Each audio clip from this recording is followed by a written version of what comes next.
Welcome. This is our weekly Bible study from Shepherd of the Prairie Lutheran Church in Huntley, Illinois. I'm Pastor Bill Waxenberg, the teaching pastor here, and we're delighted that you're joining us today.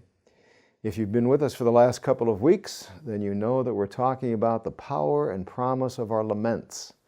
And we're going to continue that study today and for the next few weeks, and we're delighted that you've decided to join us. Let's begin with a word of prayer. Throughout the biblical story, O God, there are multiple stories about people lamenting. Sometimes they're lamenting because they've been terribly disappointed. Sometimes they're lamenting because they're in profound grief. But as we read through these stories, we are reminded that these are not just Bible stories. These stories are ours. They belong to us. And we thank you for giving them to us, and that from them we can take their own words and make them our own. In Jesus' name, amen. We've been talking about the power of lament. Lament is a passionate expression of our grief and of our sorrow. Our passionate expression of grief and sorrow can happen through the tears that we share, through the cries of our voices, sometimes even through physical activity such as stomping our feet and shaking our fists in the face of God. They're powerful expressions of something that's deep, deep within us. Because the reasons for our lament are indeed many. There's illness, there's death, betrayal, and someone we've trusted has turned their back on us, divorce, and the many losses we experience in life, the loss of a job, the loss of a home, even the loss of a limb, or the loss of status, sexual assault. And sometimes those laments are lamenting because something has happened to us. Many times those laments are because something has happened, some tragedy has happened to those that we love and those that we care about. Last week we had an opportunity to look at the Psalms of Lament, and just a reminder that of the 150 Psalms in the Old Testament, more than 1/3 of them are Psalms of Lament. So this is something that's been going on for a long, long time with the people of God. And just a reminder as well that crying out to God, sharing our laments and tragedy, grief, and sorrow is a statement of deep and abiding faith. What we want to do today is shift from the Psalms to some of the stories in the Bible where people have had tragedy happen in their own lives or in the lives of others, and they cry out to God. The first one we want to take a look at is from the first chapter of 1 Samuel, when lamenting happens because of profound disappointment. And it's the story of Hannah, who is crying out to God because she's childless. She's married to Elkanah, but Elkanah has 2 wives. One is Peninnah, and Peninnah has multiple sons and multiple daughters. And then there's Hannah. And Hannah has been married to Elkanah for a long time, and they together have no children at all. She cries out to God because she is childless. In the temple, day and night, and she's growing in years and hasn't had any kids yet. And how many times in the biblical story have we heard that particular story? And she comes to God and she cries and she pleads with God to grant her a child. We're even told in the story that the Lord has closed her womb. Just a reminder to us that oftentimes in Old Testament theology, everything that happens in life, whether it's good or bad, comes from the hand of God. One of the tragedies of this story is that because Peninnah has so many children, so many sons and daughters, she lords it over Hannah. And we've heard that story too, when Sarah gives her maid Hagar to Abraham, and Hagar conceives and bears a son, and then Hagar lords that over Sarah. But as time goes on and Hannah does not conceive, Hannah finally makes a promise, and she promises that if indeed she will become pregnant and she will give birth to a son, that she will take that son, she will dedicate that son to God, she will give him over to the Lord, and he will serve the Lord in the temple day and night. The priest in the temple is there watching Hannah. He assumes that she's drunk and he tells her to leave, but when Hannah tells him that she's there because she is childless and what she promises to do, Eli the priest says, "Your cry will be granted. The Lord will hear your voice and he will grant you a son." And indeed, that's what happens. Hannah and Elkanah finally bear a son, and his name is Samuel. It's a reminder to us that the culture back then, as well as the culture today, is child-centered.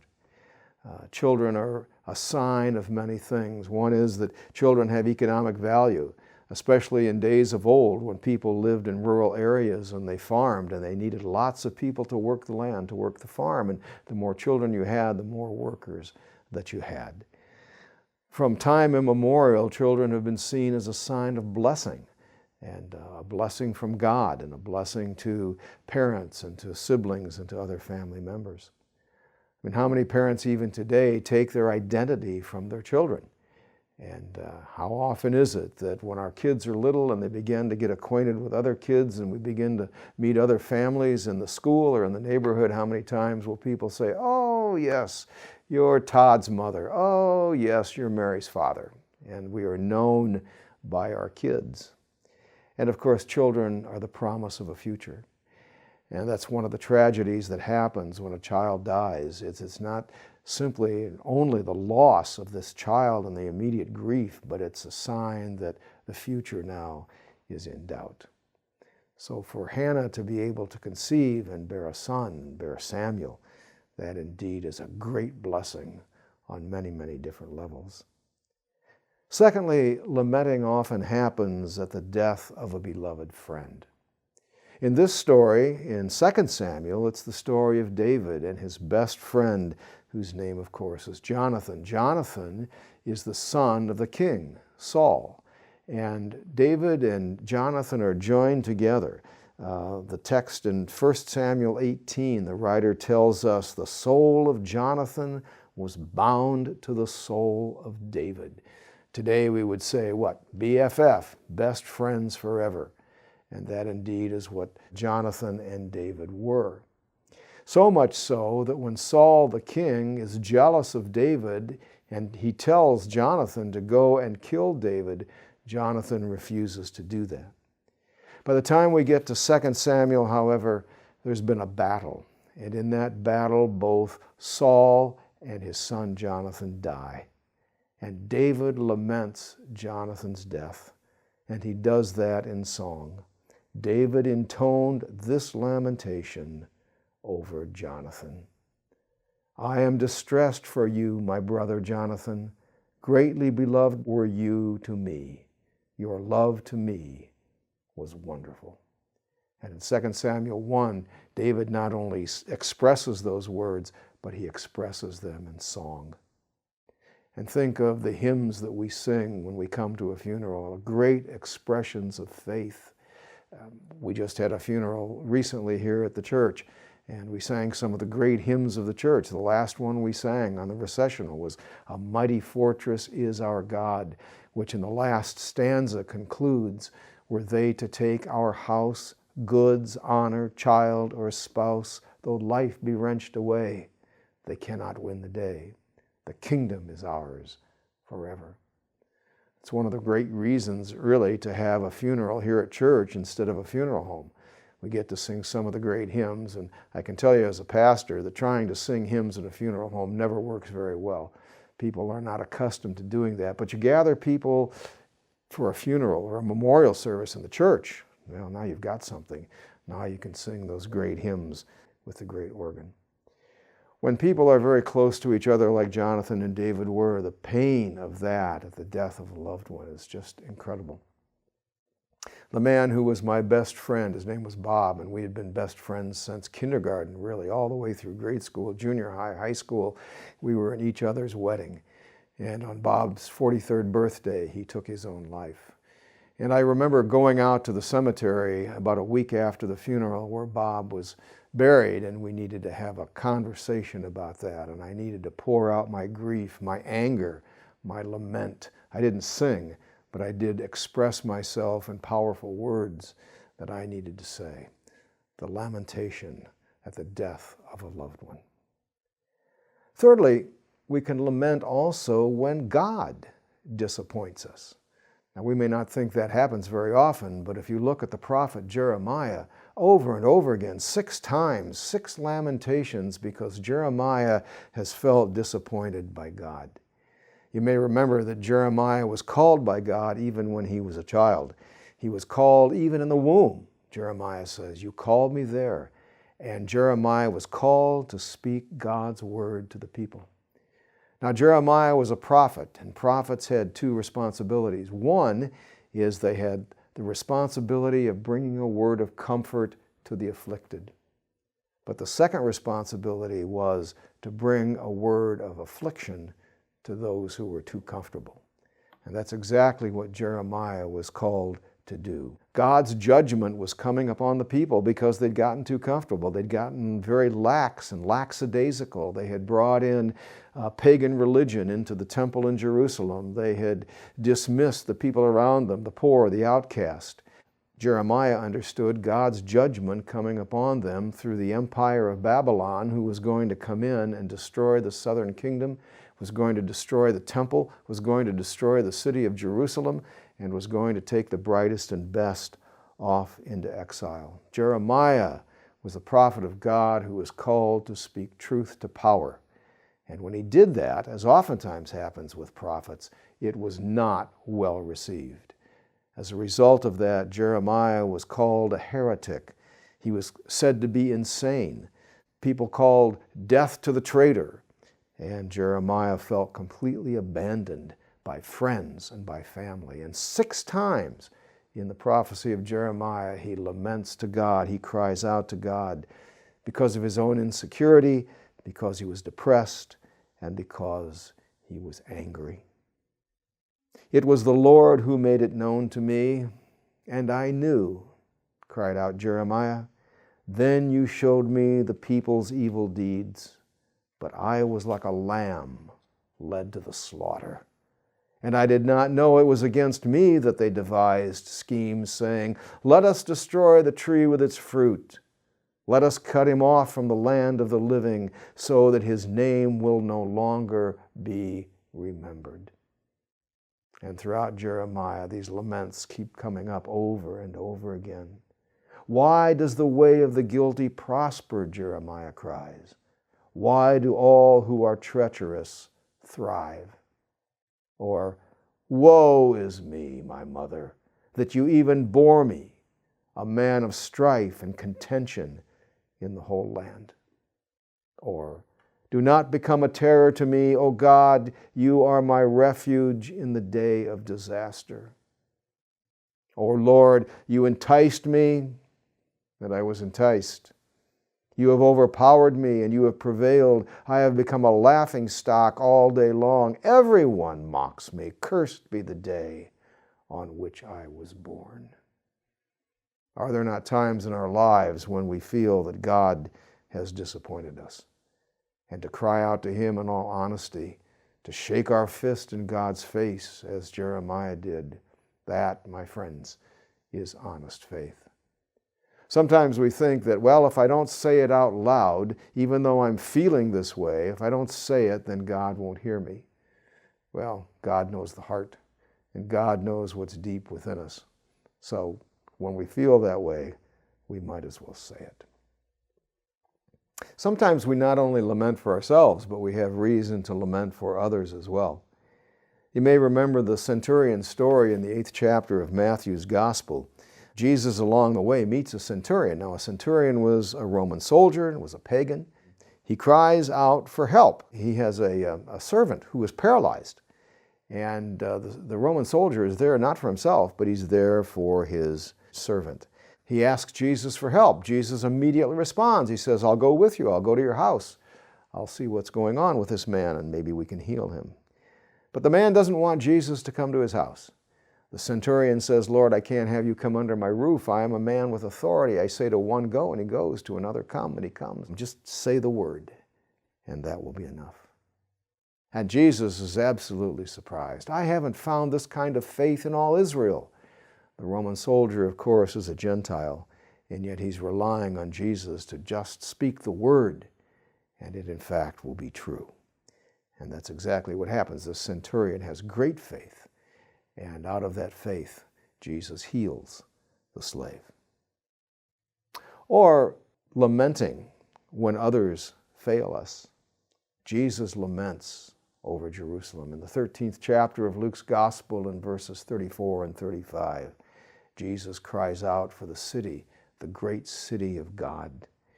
This is a story in which the Pharisees, and it's a reminder to us that not all Pharisees were evil people. Some of them were supporters of Jesus, and they come to Jesus and they warn him that Herod, the fox, Herod wants to kill you, Jesus. You need to leave the territory. And Jesus' heart is broken. This is God's city, but Jesus reminds us that this is also the city that kills the prophets. The prophet Zechariah, the son of Jehoiada, back in 2 Chronicles, dies within the city. Or Uriah, the son of Shemaiah, not Bathsheba's husband, but a different Uriah, he dies in the city of Jerusalem. Or John the Baptist himself, who literally loses his head in the city of Jerusalem. Jesus is filled with passion, and Jesus is filled with terrible disappointment over the city of Jerusalem that has failed him. And he looks out over the city of Jerusalem and he cries, "Jerusalem, Jerusalem," Jesus laments, "the city that kills the prophets and stones those who are sent to it." And then this incredible image, "How often have I desired to gather your children together as a hen gathers her brood under her wings, and you were not willing." Imagine as Jesus expresses those words in his profound disappointment at Jerusalem, the city to which he is going and the city that will ultimately lift him up on a cross. Imagine the pain in his voice, the agony in his heart, and the tears on his face. Or here's a story about lamentation when people who are supposed to help do not. In the 17th chapter of Matthew's Gospel, we have a story in which a man comes to Jesus on behalf of his son. His son is an epileptic. His son has seizures, and sometimes these seizures throw the young boy into the fire and other times into the water. And this man has gone to the disciples, but the disciples are unable to do anything. And Jesus is so frustrated with his disciples, frustrated with their lack of power, and frustrated with their lack of faith. And Jesus challenges those disciples. They just do not have faith, even as tiny as a mustard seed. Think about those people who are supposed to support us in times of crisis and oftentimes who fail us. Family, friends, neighbors. How about doctors and therapists? We, in our culture, put a lot of stock into doctors and the medical community. And there are times when they can't do their work. There are times when things can't be healed, or when things can't be made right, and they disappoint us. Or pastors, or church members, or the police, or elected officials. There are times, plenty of times in our lives where we are disappointed, we have hopes and we have expectations, and we put those all into that basket, and we trust that this person or that person with this expertise or that expertise is going to solve our problem, is going to make it all better, is going to heal or do whatever needs to be done. And it doesn't happen. And we cry out because we are so frustrated and we are so disappointed. Our laments are many. And again, sometimes we lament for ourselves and sometimes we lament for others. But life is, in fact, full of disappointments. And sometimes, like Jeremiah, we can even feel like God disappoints us.